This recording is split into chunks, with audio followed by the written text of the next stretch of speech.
Hola, muy buenos días. Mi nombre es Raquel Ciervide y soy oncóloga radioterápica en el grupo HM Hospitales de Madrid. En primer lugar, agradecer a la Sociedad Colombiana de Física Médica y a la Sociedad Colombiana de Oncología Radioterápica por haberme invitado a este simposio tan interesante sobre inteligencia artificial y radiocirugía, presente y futuro en la radioterapia. Un placer. A continuación voy a hablar del hipofraccionamiento en el cáncer de mama.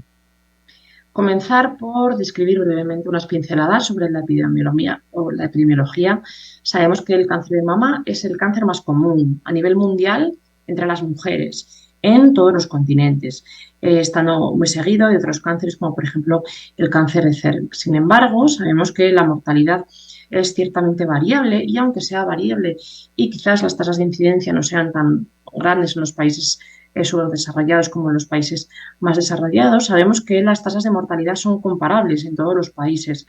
porque la falta de acceso a una detección temprana o la falta de acceso a un tratamiento hace que estas diferencias se igualen en términos de mortalidad.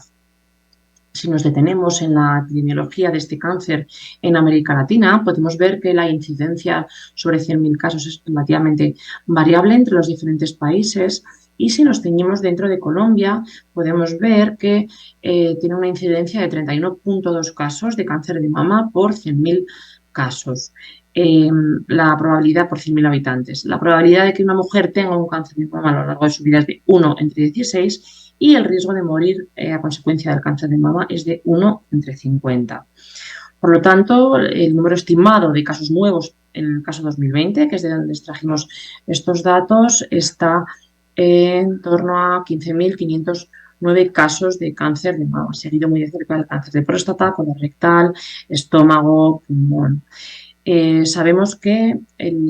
cada año mueren un total de 2.226 pacientes por cáncer de mama y afortunadamente el 76,1% de estas pacientes siguen vivas después de haber sido diagnosticadas. No obstante, hemos visto una gran evolución en el manejo terapéutico del cáncer de mama ya desde el siglo XIX. Hemos visto que las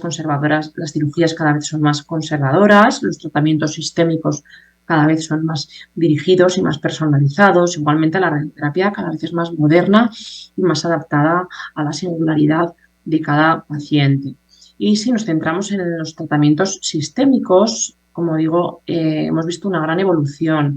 No solamente cuando se administran de forma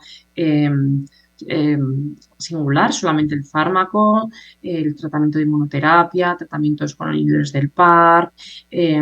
como digo, fármacos antirreceptores directos. Bueno, pues tanto cuando se administra de forma exclusiva como cuando se administra de forma combinada con radioterapia, pues hemos visto que cada vez conocemos mejor cómo se comportan estos tratamientos y cada vez podemos seleccionar y personalizar y adaptar mejor cada tratamiento a los fenotipos moleculares del cáncer de mama que cada vez, como hemos comentado, cada vez conocemos mejor. Pero centrándonos en el apartado que nos compete, que es la radioterapia,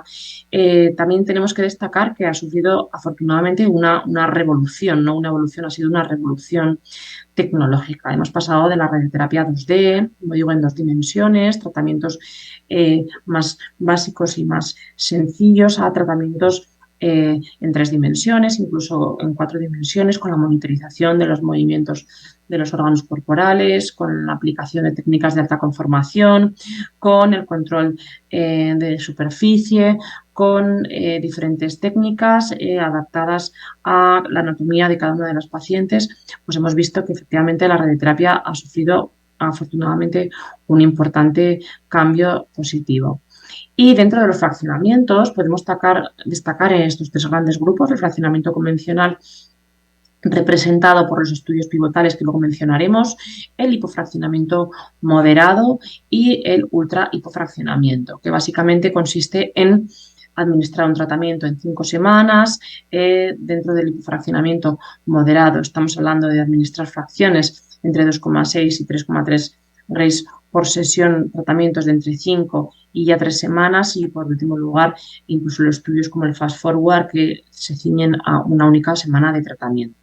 Partiendo del fraccionamiento convencional, solamente esta diapositiva y mencionar que está basado sobre todo en los estudios de Fisher, el NSAID-PB06 y los estudios de Milán de Veronesi, estudios con ya más de 20 años de seguimiento en los que se puso de manifiesto que la radioterapia sobre la cirugía conservadora de la mama impactaba en mejorar el control local de la enfermedad y, por tanto, se estableció, como no podía ser de otra forma, el tratamiento estándar. Seguidamente mencionar brevemente el hipofraccionamiento moderado.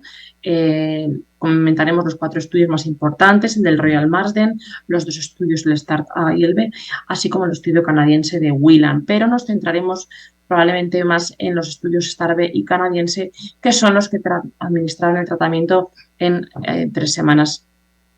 de radiación. Y desde el punto de vista de pacientes que incluían en estos estudios, en ambos dos el tratamiento se administraba en 15 y 16 sesiones y en ambos casos, en el primero, en el canadiense, hablamos de pacientes, la mayor parte de ellas con más de 50 años, todas ellas cirugía conservadora, ninguna afectación axilar y tumores muy pequeños en un gran porcentaje de los casos,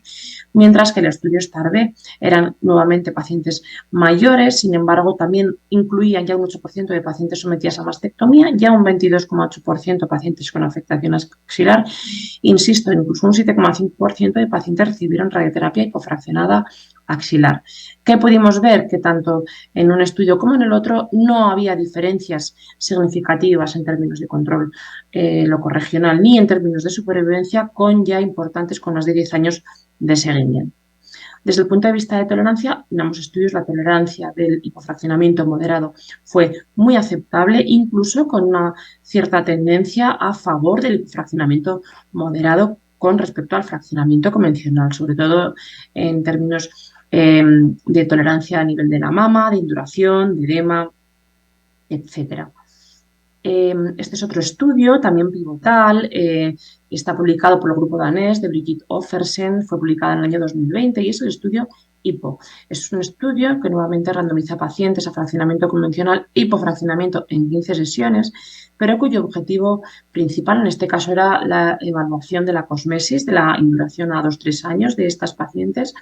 y lo que se pudo ver fue que las tasas eran relativamente comparables con una cierta tendencia a tener una mejor tolerancia en aquellas pacientes sometidas a hipofraccionamiento y sí que se vio en el estudio univariante que el tratamiento, que mejor dicho, que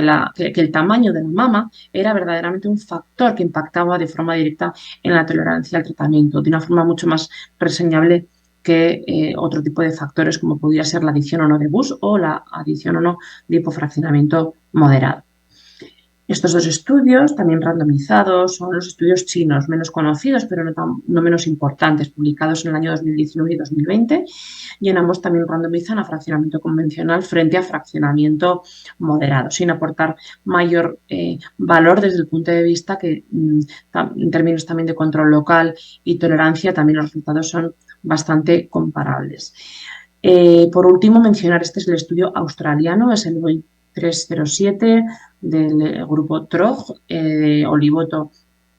a la cabeza de este grupo de equipo australiano, y lo que pusieron de manifiesto en las pacientes incluidas, en este caso en todo pacientes con carcinomas in situ, lo que se pudo ver es que a 10 años de seguimiento no encontraron tampoco diferencias desde el punto de vista de recurrencia local de la enfermedad. Por tanto, en este estudio es un metaanálisis publicado este mismo año por Gustavo Nader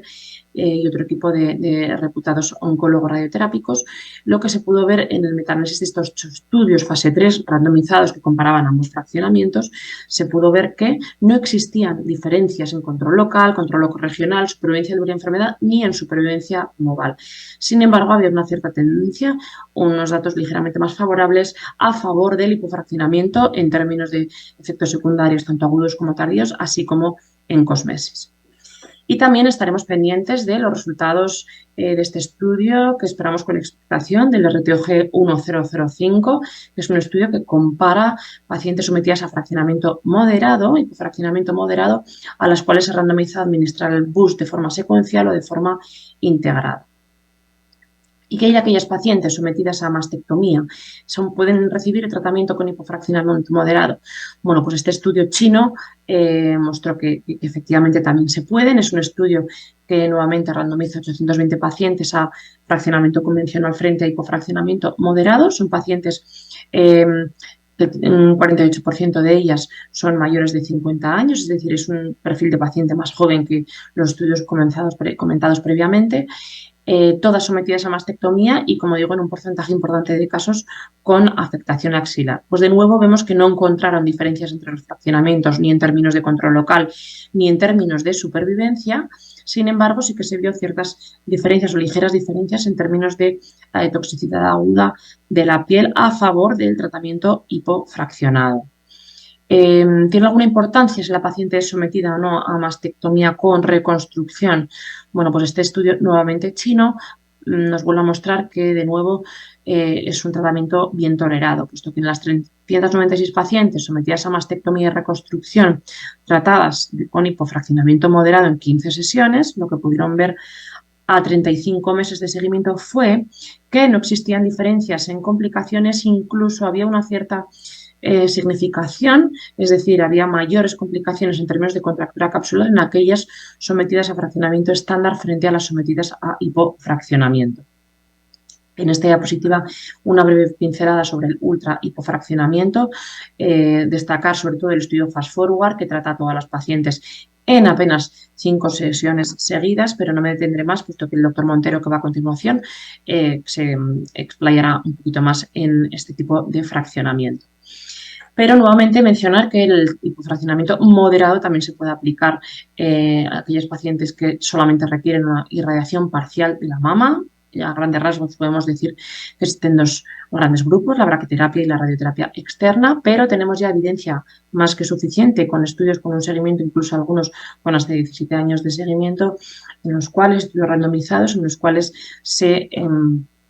evalúa a pacientes tratadas con este tipo de irradiación y vemos que las tasas de control local con tratamiento de irradiación parcial son relativamente bajas y con una toxicidad muy aceptable. Pero todo ello, ¿por qué vemos que el hipofraccionamiento cada vez está ganando más terreno? Pues por múltiples razones. La primera de ellas, probablemente la más importante, es porque radiológicamente es favorable, es conveniente para las pacientes, creemos que es mejor. ¿Por qué? Pues porque de forma natural, de forma intrínseca, el cáncer de mama tiene un alfa beta bajo, tiene el alfa beta del cáncer de mama, es un alfa beta bajo y muy similar al de los tejidos sanos, y esto hace que sea más sensible a las altas dosis por fracción, sobre todo desde el punto de vista de tolerancia en efectos tardíos, es decir, la tolerancia aguda es buena, pero efectivamente tenemos que evaluar los estudios con seguimientos importantes para evaluar cuál es su tolerancia, pero en principio tiene una radiología favorable frente a otro tipo de entidades tumorales. También muy importante el recortar el periodo de tiempo en el cual administramos el tratamiento tiene un impacto positivo en que dejamos menor tiempo de repoblación tumoral, es decir, de la totalidad de radiación que administramos, un porcentaje mucho más pequeño es dedicado a reparar, a compensar esa proliferación celular, es decir, esa proliferación tumoral, cosa que cuando administramos el tratamiento en 5 semanas hay un porcentaje mayor de la dosis de radiación que hemos administrado en compensar esa repoblación tumoral. Por tanto, es radiológicamente favorable no solo por el alfa beta intrínseco, sino también por el reducir el periodo de tiempo en el cual administramos este tratamiento. Pero no solo por todo esto es importante, también porque las pacientes está demostrado que tienen mayor calidad de vida, incluso porque también es un tratamiento que es más productivo. Las máquinas, los aceleradores lineales pueden administrar tratamiento a un volumen mayor de pacientes, puesto obviamente la duración del tratamiento es menor, y también porque está demostrado en los estudios de coste-efectividad que el hipofraccionamiento es más coste efectivo que el fraccionamiento mal llamado ya estándar. Por tanto, y para concluir, sabemos que las recomendaciones de las guías americanas, europeas, incluso de la Asociación Americana de Oncología Médica, hablan y abogan por el hipofraccionamiento moderado en todas las entidades, en mama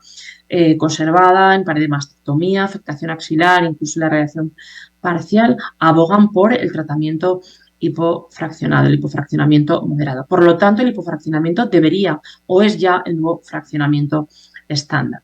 Y para concluir, decir que la evolución en el conocimiento de la radiobiología, la evolución de los estudios clínicos y la evolución tecnológica son la base y nuestro sustento para apoyar el hipofraccionamiento como el actual fraccionamiento estándar.